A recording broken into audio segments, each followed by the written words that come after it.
এত ক্ষমতা থাকলে আপনারা ওই দেশ থেকে এখানে যারা ট্রিটমেন্ট করতে আসে সেটা বন্ধ করে দিন না। যদি আপনাদের এতটাই ভারত বিদ্বেষ থাকে, তাহলে বলছি যে আমাদের দেশ থেকে ডিম, আলু, পেঁয়াজ, আনাজ ইত্যাদির ওপর নির্ভর করতে হয় কেন? দম থাকলে সেগুলো আনা বন্ধ করে দিন। বাংলাদেশে ওগুলোর আমদানি বন্ধ করে দিন, দেখবো কত দানে কত চাল। এমনিতে 150 টাকা 200 টাকা করে আলু পেঁয়াজ আপনাদের চলছে। দম থাকলে বন্ধ করে দিন। ভারত ছাড়া তো চলবে না আপনাদের। তাই এই মেকি ভারত বিরোধিতা দেখিয়ে কোনো লাভ নেই। আপনারা মেকি ভারত বিরোধিতা দেখাবেন ইউটিউবে, সেখানকার মানুষ যারা দেখার, যেখানকার শুভবুদ্ধি সম্পন্ন মানুষ, তারা সব দেখছেন, জানছেন, শুনছেন। আপনাদের এখানকার যে ওখানে যে অত্যাচার চলছে, আপনারা বলছেন, মোহাম্মদ ইউনুস বলছে আমাদের এখানে সব ঠিক আছে, উনি বার্তা দিয়েছেন। লজ্জা করলো না আপনার মিথ্যে কথা বলতে? লজ্জা করলো না এটা বলতে যে হ্যাঁ এখানে হিন্দু সংহার হচ্ছে? কিছুদিন আগে আমরা দেখলাম যে চট্টগ্রামে কিভাবে পুলিশ গিয়ে, মিলিটারি গিয়ে সেখানে হিন্দুদের বাড়ি আক্রমণ করছে টার্গেট করে করে। লজ্জা করলো না তারপরে আপনার বলতে যে এখানে সব ঠিক আছে? আপনি, আমি জানি না কি শান্তি পুরস্কার পেয়েছেন, কিন্তু নোবেল কমিটির উচিত আপনার অবিলম্বে শান্তি পুরস্কারটা কেড়ে নেওয়া, কারণ আপনি তো ফিরিয়ে দেবেন না, মনে হচ্ছে আপনি যা নির্লজ্জ। যদি কেন্দ্রীয় সরকার ওয়াকফ বিল আনছেন এবং এদেশের সংখ্যালঘুরা বিভিন্নভাবে তার প্রতিবাদ করছেন এবং মমতা বন্দ্যোপাধ্যায় বলছেন যে ওয়াকফ ব্যবস্থা ধ্বংস হয়ে যাবে যদি কেন্দ্রীয় সরকারের আনা বিল আইনে পরিণত হয়, এরকমটা অভিযোগ করছে। দেখুন, মমতা ব্যানার্জি সিএএ নিয়ে রাজ্যের মানুষকে ভুল বুঝিয়েছিলেন। বলেছিলেন সিএএ এলে এখানকার দেশের যারা আমাদের ভারতীয় মুসলমান, তাদের নাকি প্রভূত ক্ষতি হয়ে যাবে। সিএএ কার্যকর হয়েছে, আপনি দেখান একজন মুসলমানকে যার ক্ষতি হয়েছে? হয়নি। তার কারণ মমতা ব্যানার্জি তথা তৃণমূল কংগ্রেস তথা কংগ্রেস মানুষকে ভুল বুঝিয়েছে। এবং বামেরা তো রয়েছে, বামেদের ধরছি না, কারণ যারা দেখুন শূন্যের কাছাকাছি ঘোরাফেরা করে তাদের নিয়ে আলোচনা করার তো ইচ্ছেও নেই, আমার রুচিও নেই। বিষয় হলো এটা ওয়াকফ সংশোধনী আইন।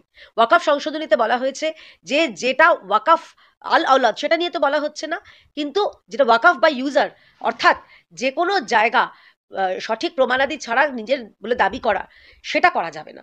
তাহলে কালকে আমার আপনার বাড়িতে এসে যদি বলে যে এই বাড়িটা ওয়াকফ সম্পত্তি, আপনাকে দিয়ে দিতে বাধ্য থাকবেন কি? আপনাকে আপনার নিজের ভিটে মাটি ছেড়ে দিতে হবে?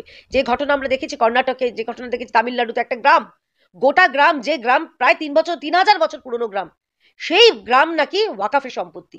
কাদের?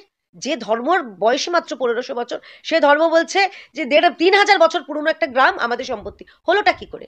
এইভাবে জমি মাফিয়া, যেটা এখানে ওয়াকফের মাধ্যমে যেটা হয়েছে, জমি লুট হয়েছে, সংগঠিত জমি লুট হয়েছে, সেই লুট যাতে না হয় সেটা বন্ধ করার জন্যই সংশোধনী আনা হয়েছে। এবং সেই সংশোধনী বলবৎ করা হবে যাদের, যাতে নিজেদের যাদের জমি, সেই জমি যাতে সংরক্ষিত থাকে।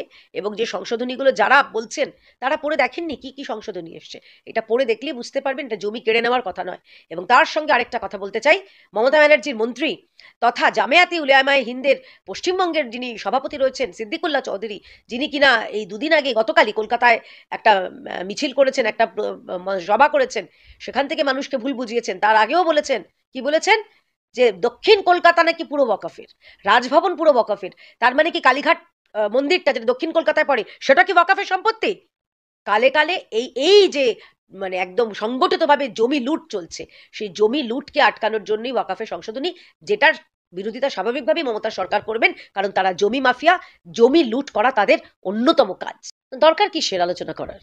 আমরা তো জানি যে এই সরকার দুধেল গাইদের জন্যই দেখবে, সত্য মিথ্যা বিচার করবে না, ভুল বোঝাবে, আপনাদের পাশে বসালেও আপনারা করবেন।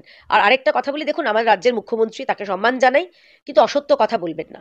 যখন ওয়াকফ নিয়ে যখন জয়েন্ট পার্লামেন্টারি কমিটির বৈঠক হয়েছিল, আপনার মনে নেই কল্যাণ ব্যানার্জি কি নাটক করেছিলেন? ওনারা বেরিয়ে, উনি তো সে চশমা টশমা ভেঙে কাঁচ টাচ নিয়ে নিজের হাত কেটে কুটে কি নাটক করেছিলেন? আপনারা পরবর্তীকালে জয়েন্ট পার্লামেন্টারি কমিটির মিটিংয়ে যাননি কেন?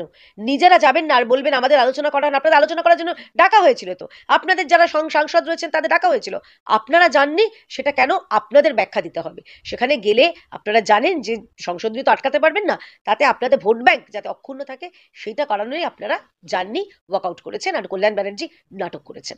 স্বমহিমায় হুমায়ুন কবির বলছেন যে দলের মধ্যেই অনেক শত্রু আছে।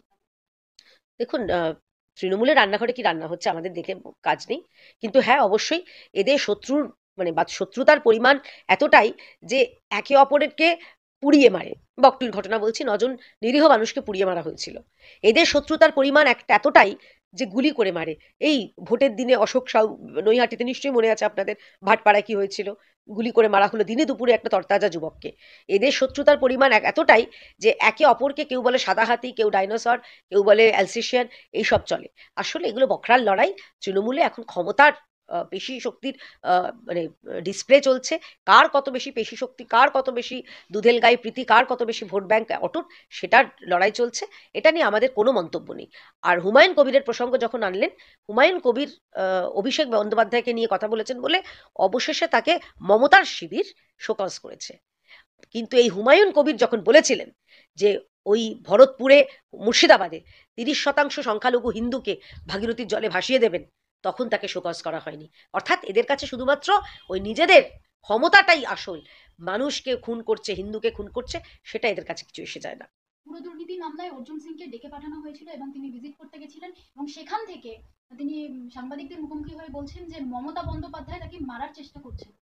দেখুন, এরকম ঘটনা অর্জুনদা কেন বলেছেন, নিঃসন্দেহে তার কাছে নিশ্চয়ই কোনো প্রমাণ রয়েছে, তার কাছে কোনো রকম নিশ্চয়ই কোনো রকম তিনি অনুমান করেছেন, কি কারণে তিনি নিশ্চয়ই বলেছেন, তদন্তকারী সংস্থাকে বলেছেন, হয়তো ভবিষ্যতেও বলবেন। কিন্তু এটাও তো সত্যি কথা, আমরা দেখেছি এই রাজ্যে, দেখুন আমি জানি না, কিন্তু এরকম তো বিতর্ক অনেক কিছু হয় যে এই এখন যিনি মুখপাত্র রয়েছেন কুণাল ঘোষ, তিনি যখন জেলে ছিলেন, তিনি কি বলেছিলেন সেটাও আপনাদের মনে আছে, যে ওনাকে স্লো পয়জন করা হচ্ছে। আমি বলিনি, কিন্তু উনি অভিযোগ করেছিলেন। এই রাজ্যে অনেকেই বলেন যে প্রতিবাদ করার পরে অনেক লোককে তাকে খুঁজে পাওয়া যায় না। অভয়ার কেন মৃত্যু হলো, কি কারণে, মোটিভটা কি, শুধুমাত্র ধর্ষণ নাকি অনেক কিছু জেনে গেছিলেন আরজি করে দুর্নীতি নিয়ে, সেটাও জানি না। সুতরাং কেন অর্জুন সিং বলেছেন, নিঃসন্দেহে তার কাছে তার নিশ্চয়ই কোনো তথ্য প্রমাণ রয়েছে, কোনো যথার্থ কারণ রয়েছে, সেই কারণে তিনি বলেছেন। তার উত্তর তিনি ইতিমধ্যেই বিভিন্ন সংবাদ মাধ্যমকে দিয়ে দিয়েছেন।